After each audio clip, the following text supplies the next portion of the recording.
Today we had our tent and fly replaced at Kombilife in Sydney because we had a manufacturing issue with one of the window panels that had been patched from the factory. It was a pretty straightforward process. They simply slot it into sail track down the base of the frame underneath here.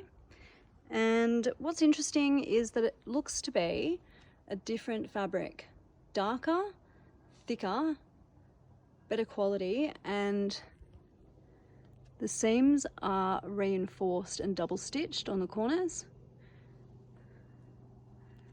The material here appears to be a bit longer and also slightly better quality stitching.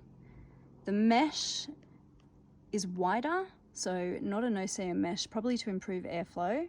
The plastic panels, you can't see it in the video, but they're actually tinted and a thicker material from the original as well. Stitching is all very nice quality,